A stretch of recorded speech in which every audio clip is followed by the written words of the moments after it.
When it comes to your everyday carry setup, most of us jump right to what we carry as a firearm, and rightfully so. Which weapon you choose to carry, along with what ammo it's holding and what holster the firearm's sitting in, are all crucial if a life or death scenario ever came to be.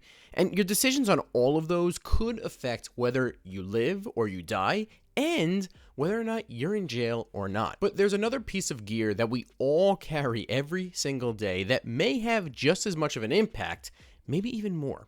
And that is this: your cell phone. What is up, everybody? Jay Costa here. Welcome back to the channel. Before I get started, please, if you get value after watching this video, hit that like button and also consider subscribing. Over 80% of you are still not subscribed, and it's a quick, easy, and free way to support the channel grow and help me get more videos out to you guys. Now, I just want to jump right in here. In a recent edition of this magazine, Conceal Carry Magazine, which I highly recommend, I came across an article by Anthony L. DeWitt, which I found quite interesting and worth sharing with you guys. The article is on how our cell phones and our digital footprint can be used against us as concealed carriers in a court of law. You see, these devices provide everything we could possibly need right at the tip of our fingers, but this level of convenience also provides a lot of information that could and would be used against you if you ever had to use your firearm in a confrontation of some sort. Now, I have gotten more interested in privacy lately, specifically online privacy. I believe that we give up way too much information to massive corporations as well as government, and that we should do everything in our power to limit it within reason and depending on your own risk level. But as concealed carriers in particular, we must understand that what these companies know about us is not just about privacy, but about legal protection and liability as well. Now, from what I can tell, your cell phone provides three distinct sets of information about you that you need to be aware of. Number one is location. This phone uses a combination of GPS, Wi-Fi, cell towers, among other things, to ping your location at any moment's notice. And where you are located could certainly be a valuable detail if a prosecutor wants to put you behind bars. Now, many of you watching probably give away this information freely by using Google location sharing, Google Maps even, Apple location services, or even third-party apps like Life 360 to keep track of where your kids are. Listen, I get the temptation, but in a criminal investigation, your location will be one of the first and most important details the prosecution will use against you. This data is logged for years and stored on cloud servers and can be obtained by law enforcement with a simple search warrant and be used to establish your presence potentially at the scene of a crime. Now, in a self-defense situation, you wouldn't think that your location would matter all that much because your location is going to be very, very well known and well recorded when you call the cops right away. But what a prosecutor afterwards will do is look back at your location history leading up to that crime scene, right?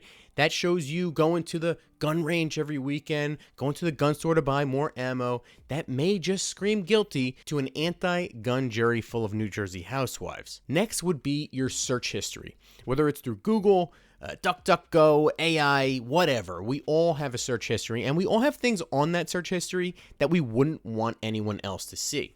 But it is even much less private than you could even imagine. And once again, what you search for will be used against you. For instance, if you looked up and Googled, "Would my neighbor hear a 9mm gunshot?" just randomly one night, and then the next day a criminal breaks into your house and you shoot him, that may not look too good to that jury of housewives. Last is your messaging history. So your messaging app, whether it's a SMS, iMessage, WhatsApp, or certainly even social media DMs, they could all be used as evidence against you in a court of law, and none of them are private. For example, if you text your friend, "I'd rather be judged by 12 than carried by 6, a week before you have to use your firearm to defend yourself, the prosecution will use that against you and treat you as a trigger-happy vigilante. This also includes your social media activity. If you jokingly share a funny meme to your friend through Instagram that shows an excited guy getting out of bed all LARPed up after the alarm goes off at 2 a.m., this will severely hurt your case if, God forbid, you ever actually had to use deadly force to stop a threat within your home. Just assume that nothing is private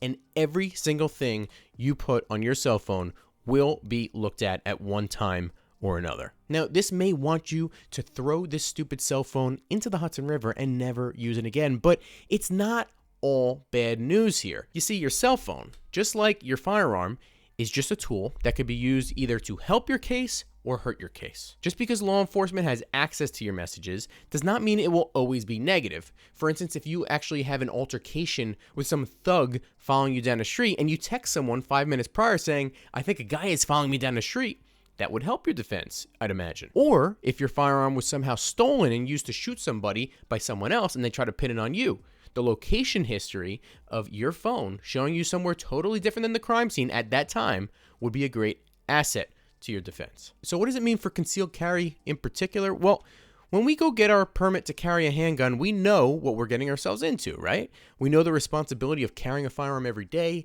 and the risks that are inherent while doing so. We all do our best to learn, to train, and to be situationally aware just in case our life ever depended on it. But what we also need to be aware of is that nothing is private for anybody. And if you carry a firearm every day, you have a target on your back that is 10 times bigger than anyone else's. And anything you put out there in any capacity can and will be used against you, even something otherwise harmless and certainly not a crime. Take myself, for instance. You don't think my, let's call it outspokenness on this pro-Second Amendment gun YouTube channel would be used against me in a court of law if the opportunity arose? It would be the absolute first thing out of the prosecutor's mouth, I promise you. Now, you may know this already, but what can we actually do about it? Well, as I mentioned, don't go pull a Hillary and smash this thing up with a hammer just yet. It is just another tool in your arsenal that can also be used to help you. But here are certain steps that you should consider taking moving forward if you actually want to take this more seriously. Number one, social media. You have to be extremely cautious with what you post, what you share, what you message, and comment on these social media apps. That stuff does not even try to be private, obviously. What you think is joking around or just maybe mocking a criminal will be used against you to make you look like a trigger-happy nut job. So never joke about violence, I would say. Don't ever share, what you would have done in a self-defense scenario. I would have shot him right away. Don't do that. FAFO, another no-go. Just don't do it. Obviously, you should apply all these rules to your private messages and texts as well. Now, the good news is, whether you have an Android or an iPhone, both have settings that you can use to help tighten your privacy and security on your current cell phone. Now, starting with your location settings, you should think about turning off all the location sharing settings and location history through both Google and or Apple. And never use third-party location sharing apps like a Life 360 at all. Now, I wouldn't use personally Google Maps either. There are open source alternatives out there that can be used. No, they're not going to work as well on Apple CarPlay or whatever, but remember, every time you get some convenience, you are giving up some privacy. Next, limit your permissions for each app on your cell phone for location, microphone access, camera access, etc. Next time something pops up asking for permission when you're, installing an app, click no instead of yes. It's just that simple sometimes. Now, if you use Apple products, make sure you have advanced data protection turned on. Now, this provides supposed end-to-end encryption on all iCloud data, which is very, very important. You should also regularly clear your browser history on your phone and your computer, and also your cloud data as well. All cloud accounts out there have an option to delete your data. If you search deep enough, do so as often as you can. Now, when it comes to cloud services, you may actually want to consider going with something different and something encrypted. I personally exclusively use Proton for email services and cloud services. They're not sponsoring me in any way or paying me to say this, but I highly recommend them if you want to start taking your privacy a bit more seriously. Proton is based in Switzerland, which has very strict privacy laws and provides end-to-end encryption on email, calendar, and cloud services. They even bought an old underground military bunker to house their servers in. So it's pretty serious stuff, and you can get it all for a relatively cheap price. Next, for backing up your photos, don't use Google Photos. You're going to want to start looking into something called NT Photos, E-N-T-E. NT provides end-to-end encryption on photo backup. This is very important because pictures can be used against you as well. And pictures you take with your phone are not just pictures. They track the date, the time, and even the location that the picture was taken. All things that can come back to bite you potentially. Now, for messaging, I highly recommend using Signal, the Signal app, over any SMS, MMS, or iMessage messaging. It is fully, once again, end-to-end encrypted, and you can set your messages to disappear automatically after a period of time. There are high-level government officials using Signal currently as we speak. Now, when it comes to the actual phone choice, iPhone versus Android. iPhones are definitely more secure and private than most Androids like a Samsung.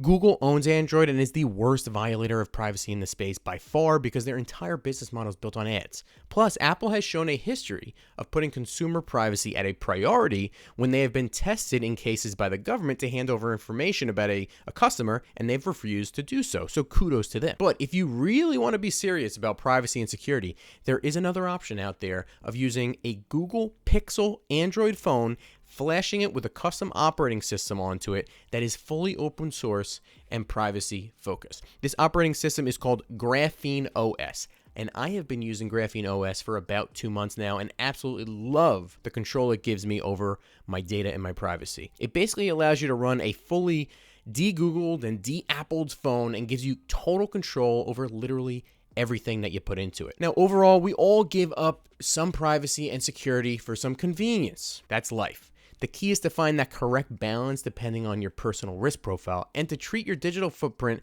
as a tool, because just like your firearm, which can be used to hurt you without proper training, it can also be used to save you with the correct training. And we train ourselves with these things all the time to use them efficiently and effectively in case we have to. But here in 2026, it's now the time to start training ourselves on using our digital footprint and our cell phones as our strongest alibi instead of our most negative witness, especially if we choose to carry one of these every day. That is it for today, guys. Thank you so much for watching. Let me know in that comment section down below what you think. Have you done anything with your digital footprint in order to protect yourself a little bit more as a concealed carry, a permit to carry holder?